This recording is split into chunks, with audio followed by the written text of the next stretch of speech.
Hello my dear friends, I welcome you all to EduTap and I welcome you to the 5-minute series in which we are going to discuss today a very important topic related to the ESI syllabus, and this video will be useful for NABARD examination as well as RBI. Right, so before we proceed to the lecture, I would request you to subscribe to our YouTube channel and also join our Telegram channel so that you can get daily videos, daily content that is posted free of cost. Right. So guys, let's start. Today's topic is international economic institutions. This topic has been widely requested by many students, of course, because of its relevance in the examination. Questions have been asked related to these, and handpicked topics related to this particular institutions will be discussed today, right? So guys, your major international economic institutions are IMF, World Bank and WTO, right? So we'll discuss about all these three one by one, starting with IMF and World Bank together. Guys, these two institutions were established as the result of the conference that took place in 1944 in the Bretton Woods. So it is called as Bretton Woods Conference. It is a very historic conference because it laid the foundation of International Monetary Fund as well as World Bank. These two bodies are also called as twin sisters or Bretton Woods twin sisters, right? Of course, because they were founded, the foundation stone was laid at the same conference, right? What are their function? That I'll tell you after this slide. Talking about WTO. Now, WTO is a young body as compared to IMF and World Bank. World Trade Organization was actually set up as General Agreement on Tariff and Trade. So, it was majorly related to trade only. It was when it was set up in 1947. Actually, in 1944, International Trade Organization was about to be set up, but it could not. So, later on, few years later, some rich countries came up and they started this, they made this agreement on tariff and trade. So it was also called as Rich Men's Club at that particular time. But later on, United Nations was given this mandate that you have to find out like what can be done for creating a body which is relevant not only for the rich countries but also developing nations can take place, because 1940s period was a very, very important period. World war had taken place. The dynamics of the world were changing.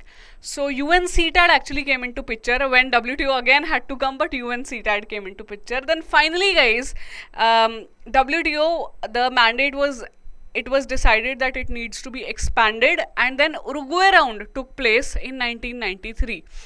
Uruguay is the place where this conference took place regarding GATT, okay? And finally, WTO started its functioning from January 1, 1995. So this question has been asked in the examinations earlier, that when did it WTO came into picture, or when was it established? So 1995 is the time. 93 was the conference round where it took place, and it was decided that GATT would now become WTO. So it took so many years for WTO to come into picture. Okay? Now let's talk about IMF. Very important body. So guys, it aims at promoting international monetary cooperation. So agreements have to be there where all the countries are at the same level, and monetary cooperation takes place where no country is in the harm. You will be surprised to know that IMF is also a lender of short-term funds. Not only World Bank, but IMF also lends the funds to its member countries.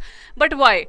Because they are looking at a wider good. That is, they want to adjust the BOP deficits of the world. That is why they provide loans, short-term funds to the member nations, right? So IMF is headquartered in Washington, USA. Currently its members are 190 as per my knowledge, because it keeps on changing whenever members are added. So last, I think, members, when it was added in 2020, they were 190 members. So you find out this thing, that is it true or not, has there one more member been added, and mention in the comments, right? Then highest authority of the IMF. So guys, Board of Governors is the highest authority, where each member country is represented by a governor and an alternate governor. So governor, alternate governor are there from each country, and they form the Board of Governors, which is the highest authority of IMF, right? Now guys, World Bank. So World Bank, I want to tell you, because it is the sister organization of IMF, so its headquarters is also in Washington DC. It will be easy for you to remember the twin sisters and the headquarters same. Now, mandate of World Bank. So guys, it is the umbrella organization which was basically constituted for the called as the Bank of Reconstruction and Development. Earlier it was called as this only, because its target was to reconstruct the world, which was on the verge, not very good at the time of World War. Now, currently it has 5 organizations, and World Bank has become World Bank Group, it is called as, and it has 5 organizations. IBRD is one there, which provides loans, long-term loans at a very nominal rate, not to adjust the deficit as is done by IMF. Rather, it is for the reconstruction and development.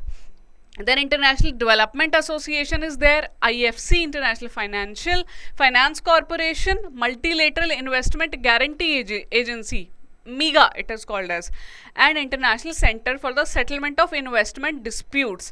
All these are important bodies. Usually we just consider that World Bank because it is an umbrella organization, so all these things are done by World Bank itself, but it has specific agencies to do the same.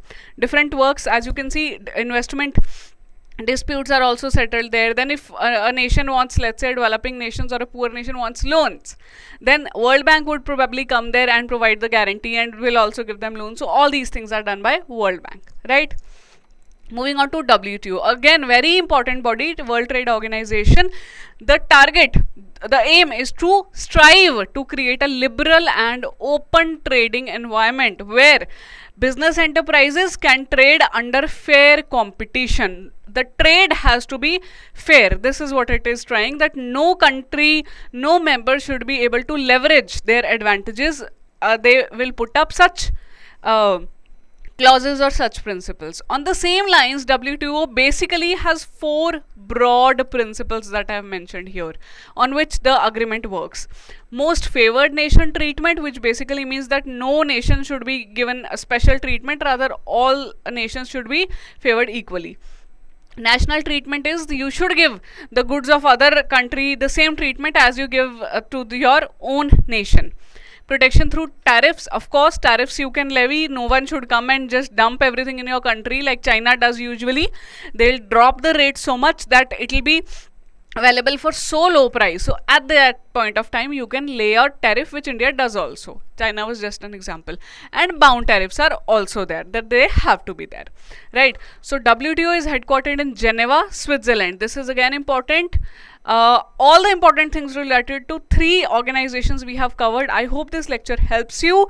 If you like the lecture, please mention in the comments, and thank you so much for your precious time. Wish you all the very best for your upcoming examinations from Team EduTap.